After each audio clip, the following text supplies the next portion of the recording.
Hello friends, for today's video I wanted to go through 25 young adult fantasy standalones and do a tier ranking of them, but similar to what I did with this same style video for adult fantasy standalones, because there are 25 books, I wanted to make a challenge for myself as well, and I have to put 5 books in every single tier. If you are interested in the adult fantasy version of this, I'll have it in the description bar down below. And then also really quick, it was a lot easier for me to create a pool of books to choose from when I was doing the adult fantasy version of this, as I've read a lot more adult fantasy works.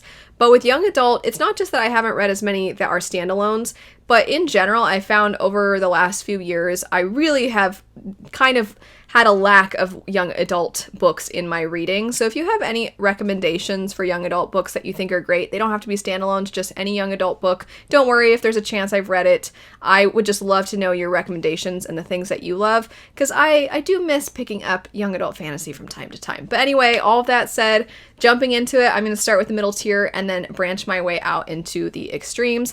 So in the middle tier, a lot of these are just books that either it's been a while, maybe I'm not sure if I picked them up, maybe I would like them more, maybe I wouldn't love them quite as much, and that's very true of the first one, which would be Long May She Reign. This is a story that is in its setup sounds very similar to the Goblin Emperor. The idea is that there is a girl who is like 30 something in line for the throne. I mean, she's way not ever anticipating to be the person to rule, but everybody dies. And then everybody in line before her, not everybody in the world, it's not an apocalyptic story, but everybody in line for the throne before her dies, and suddenly she's finding herself as the person who has to take over the throne. It really is basically a young adult version of the Goblin Emperor. There was a lot of emphasis on the fact that she was somewhat introverted and she pretty much kept to herself. She had certain areas of expertise that she enjoyed, that she liked to indulge in, and now she is having to partake in activities that involve her being around a lot of other people and having to assess power grabs, those sorts of things. And I really liked that she was sort of out of her element and was trying to make the most of her situation. She was trying to be a good ruler, and I enjoyed it quite a lot when I read it. It's just been years since I picked this up. I want to say maybe at least 7 years or more since I've read it. I liked it at the time, but it's been so long. This is one that I could see myself coming back to, and maybe it would actually bounce up to the second tier. I'm not sure, but it was a lot of fun. It's been a long time since I've thought about that book, and I'm like, maybe I need to give it a reread. Next up, we would have Gallant by V.E. Schwab. I really appreciated the sort of artistry behind this work. I feel like that's a word I associate with V.E. Schwab, just in that she has so much creativity with her works, and she definitely has a signature style, even if the stories themselves can be very different. And this one, I think, showcased that, as you really don't see our main character ever speak, and she's somebody who she's been taken in by this group because she is an orphan, but then some long lost relative says that they are wanting to care for her and be her caretaker. There was definitely a lot present in this that made it a unique reading experience, especially given that it's somewhat of a horror fantasy story and we're following a character who doesn't really speak at all. And I really enjoyed the way in which it felt tangible in a sense. It felt very much like she was putting you there alongside the main character. But I can't quite say I felt especially connected emotionally. I think a lot of it was very much the feeling of everything, like you were experiencing it, but I didn't really feel I was experiencing anything internally. It was all sort of outward feelings.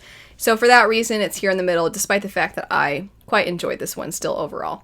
Next up, we have The Ones We're Meant to Find. This is bleeding into more sci-fi territory, and you're following a very futuristic society, and there are these two sisters that have been separated from each other, and they're trying to find each other, and how it plays out is so unique and so different.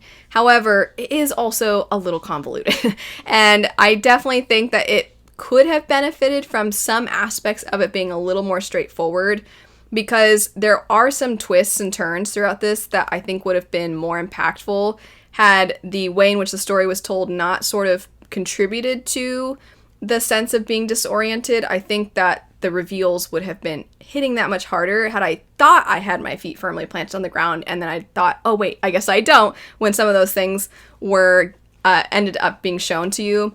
But I still quite liked it. I think that this author writes works that are very different from a lot of other things I've picked up. Next we have Vespertine. The only reason really that I have this one here, because I quite liked Vespertine, is it just, I'm like, Do I like it as much as Sorcery of Thorns and Enchantment of Ravens, which are also written by Margaret Rogerson? I'm like, I don't know if I like them as much. And spoiler alert, those other two are in the second tier. So I was like, do I want my second tier to be basically all Margaret Rogerson? No. So this one, I mean, I'm like, maybe if I reread it, I would also want it higher. I weirdly found this one a lot harder to do than the adult fantasy works, because I feel like my feelings toward the adult fantasy works, there's a fuller range, whereas with a lot of these ones, I'm like, yeah, I liked it. Yeah, it was nice. It was fine. There's a few on here that I'm like, oh my gosh, I love this. But I don't have as many negative feelings. So I think it was way harder to fill out tiers 2, 3, and 4, because there's a lot that I'm like, well, I don't really want that to be lower, or I kind of wish this was higher. So yeah, Vespertine, that's kind of the reason it's here. And then the other one in this tier would be The Shadows Between Us. This book is fun. It's absolutely ridiculous, though. It's so ridiculous. It's not something that moves me by any means. I mean, you follow a character who's like, I want to marry this powerful man so that I can have his power, and then I'm going to kill him so I don't have to live with him. And that's a kind of ridiculous premise, and you're basically following a villain, and it turns out the person that she's trying to marry for his power is also kind of a villainous type. So they have met their match. You know, it's kind of one of those where you're just like, oh, this is just shenanigans ensuing. Okay, I'm on board. But as I said, I didn't pick that up and thought, oh, wow, it's so powerful. Because I already talked about Sorcery of Thorns and An Enchantment of Ravens being in the second tier, I'm going to go ahead and just bounce on up to the second tier. So The Girl Who Fell Beneath the Sea. Lovely standalone. It is basically a Studio Ghibli film in book form. It's so creative. I just feel like it's so lush and beautiful. The imagery is fantastically woven into the story. The themes are really beautiful. The idea of how you have your family and your ancestors and how that plays a role in who you are, and the wisdom that can be passed on, and the sense of peace. It's just all so lovely. And our main character is somebody who, she's so willing to sacrifice for the people that she cares about that I immediately was attached to her and I was rooting for her. And if you don't know, the idea is that she sacrifices herself instead of the person who's supposed to be sacrificed to the sea god to try and quell his rage, because his rage is affecting the people that live on land. And the reason she sacrificed herself instead of the other person was because her brother is in love with this other individual. So she goes in her stead, and then she's kind of whisked off into this land of different, not what she expected, I'll say. I don't want to ruin it. It's very beautiful and fun and lovely, and there's just so much to it that I thought was great. The next one I'm going to mention, at this point you could categorize as being part of a series, certainly, but I still think you can read this first one alone, and that would be House of Salt and Sorrows. This one is strange in that the first book follows a certain character. The second book got written years and years and years later, and it follows one of the sisters. But the events of this book are referenced, but it doesn't really feel like a direct sequel. So it's almost like a standalone and then a continuation is sort of how it feels, but I think it's categorized as a series. But you actually could, I think, start with the second book if you didn't know, and you wouldn't really miss out too much. But anyway, House of Salt and Sorrows, I am counting it, and I am putting it in this tier because I found there to be some parts that were genuinely creepy. I will admit I'm pathetic when it comes to scary things in stories and movies and anything. I'm just like, no. And this one, I thought, had a good amount of it, while still having this kind of grim fairy tale feel that you also found yourself feeling like, well, parts of it are very lovely and beautiful, but parts of it are very like this dark manor by the sea, and there's creepy things happening. And also your sense of reality gets warped in the book, which I really liked. So that's why that one's here. And then the last one, another like Long May She Reign. The last one within this second tier is one I haven't read in years, so I'm kind of going off of how I felt when I read it at the time. But unlike Long May She Reign, which I thought maybe would get bumped up to the second tier, this one might get bumped down. But I don't know, maybe I would read it and I would love it even more. And that would be Heartless by Marissa Meyer. I really wonder if this is in this tier or not. I feel like I need to reread this one. But I'm sure many of you know it's a retelling of the Queen of Hearts. And I just remember at the time being like, oh, dang. Okay, I was just taken aback by what ended up transpiring in this. For some reason, I thought things would turn out different than they ended up turning out. My expectations of where I thought the story would go were not at all accurate, and I liked being surprised by that. But I do wonder if I were to pick it up again, if I would feel differently. Now going down to tier 4, we have House of Hollow. I didn't dislike this book by any means. I mentioned earlier that a lot of the books on this, I'm like, oh, I thought they're all at least third tier or up. There's only a couple that would be lower for my tastes. But House of Hollow could have gone the middle tier, honestly. But if I had to pick, it went in this one. And it is a horror fantasy story. I actually don't think it felt too scary. I think I almost wish it had been scarier. And it also takes place in basically modern, our world, modern times. And I just feel like it could have been a lot more frightening than it ended up being. And it also just kind of meandered quite a bit. So it was fine. And that's the thing, is I don't have negative feelings, but I don't really have super positive ones for it either. Next up, we have Jadefire Gold. The only prominent reason that I have this in this tier is because of where it leaves off. It leaves off in a place that sort of makes you feel as though it needs a sequel. Just the very, very last portion of this. And as a result, I've kind of always waited to see if we're going to get one, and I don't know if we ever will. And so it does result in the story not feeling like it was completely finished. And that's pretty much the only reason that this is here. Next up, we have Descendant of the Crane. Same thing, copy-paste. This was meant to have a sequel, and it never got a sequel, and I hope someday it does. It's basically a murder mystery within a royal family, where everybody believes that this individual, they ended their own life, but our main character, who was that person's daughter, she believes, no, they wouldn't have done it, they must have been murdered. So she's trying to figure out who did this, while still also trying to figure out how to lead. And there's a lot of twists and turns, similar to the other book I've mentioned by this author, The Ones We're Meant to Find. There's a lot of twists and turns, but this one, it leaves off in a place where you're like, I need to know what happens next, and I don't know that I ever will. After that, we have Wicked Fox. I liked this one well enough too. It was difficult putting anything in this tier. But Wicked Fox, I was really surprised because I always heard everybody say it feels like a K-drama, and it's fun, and it's dramatic, And I was surprised that when I hear dramatic, I think of something different than what this turned out to be. I think I was surprised at how much it kind of tapped into familial relationships and relationships that are very much enmeshed, and I was like, oh, okay, I wasn't expecting this. So I actually really quite respected that about it. I just don't think I loved it as much as the ones in the middle tier. And then last for this tier would be Lost in the Neverwoods. This is a Peter Pan retelling. There were aspects of this that I didn't like. However, there is one element to it in particular that is so incredibly moving that I still really respect this book, and that part really devastated me. There aren't too many books that, when I think about what the truth was about what you're wondering the whole time, I was like, oh my gosh. And because of that, I can't say I disliked the book, even though there are a lot of things and a lot of scenes that play out in ways that aren't really to my liking. Now, though, getting into the bottom tier and the top tier. We'll start with bottom and then we'll go to the top. Sadly, while a lot of the books, as I've been saying, it was really hard for me to determine where I was going to place them, there's only one that was, I feel bad saying this, but it was kind of easy to place. And it's purely because it was too like something else for me to think of it as its own thing. And that would be A Far Wilder Magic. I'm still open, of course, to reading something else by this author. And I do kind of blame a little bit publishing, because I think that someone should have said, you know what, this needs to have some changes, otherwise it is too similar to something else. The thing it's similar to is Full Metal Alchemist. Of course, many of you know I am a fan. I'm not saying this as a defense of Full Metal Alchemist, but this book was really kind of fan fiction of Roy and Riza Hawkeye, and while there were some elements to it that were unique to it, the way the characters looked, their personalities, their magic, the magic of the whole world, and how they utilize it. So, for example, they use alchemy in their world. Roy Mustang in Full Metal is a flame alchemist. The male character in this was a flame alchemist.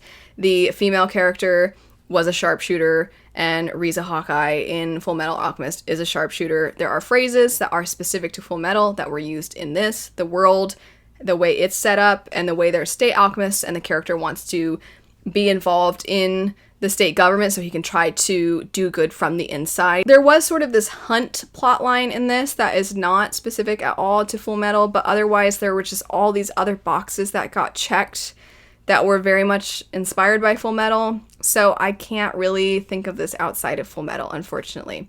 But again, I would probably check something else out by this author, especially because I liked the writing. and I am looking forward to seeing when something is very much hers, how it reads. Everything else in this category, a lot of it comes down to it's not the most memorable, and actually some of it is just that it's not maybe the most unique.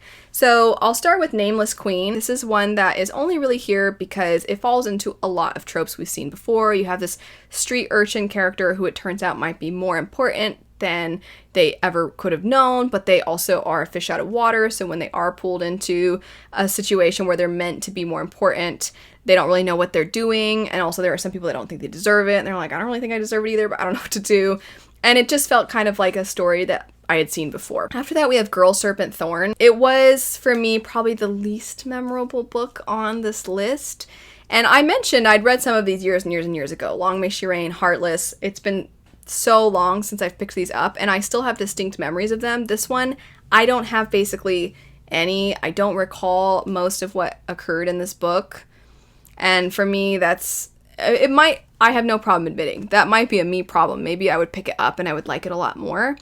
I don't want to try to say, how dare this book not stick in my brain, it's all its fault. It could just be that something about the way the book was written, or something about the characters, and what I like and what I'm drawn to and what sticks with me. It could just have been a clash. I'm not sure, but this one I didn't particularly find the most memorable, unfortunately. After that, we have The Wicked Deep. I liked The Wicked Deep until the very end, and I think it was literally the epilogue, and then I was like, what? No.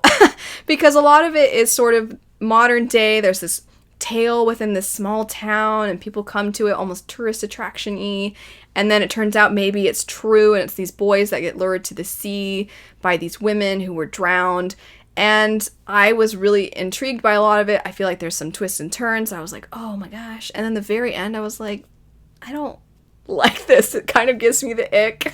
So for that reason, that's why this is here. And then last for this tier, we have Hotel Magnifique. I really wanted to like this. I really liked the setting that was established here, and I felt like there were certainly details about it that I was drawn to, but the execution of the plot, I think it just meandered a little too much for me, and I either would have liked it to have leaned a little bit more into the character's motivations, or really leaned into this almost nonsensical feel of it all. And instead, it was kind of like, it played it, I think, almost a little too safe for what I was hoping to get out of it. But I don't think any of these are bad. If this were a tier ranking with different books, I think many of these, or if I didn't force myself to put 5 in every tier, I feel like a lot of these ones would probably just be up higher. But alas. Let's get to the top, though, because these are all distinct ones that I'm like, yeah, these are fun. So, Kingdom of Back.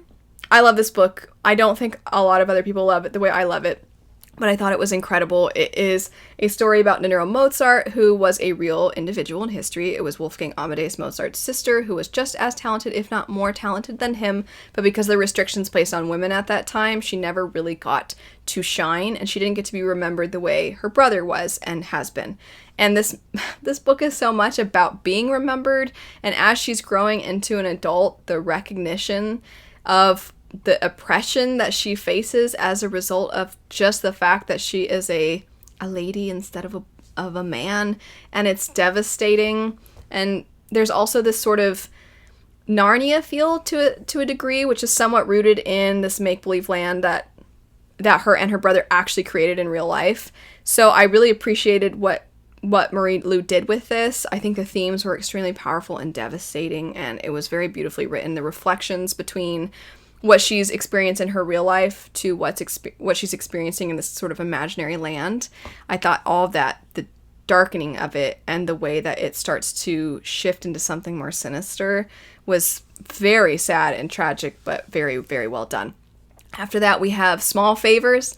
This is also by Aaron A. Craig, who I mentioned earlier with House of Salt and Sorrows. Small Favors is one of my favorite horror fantasy stories.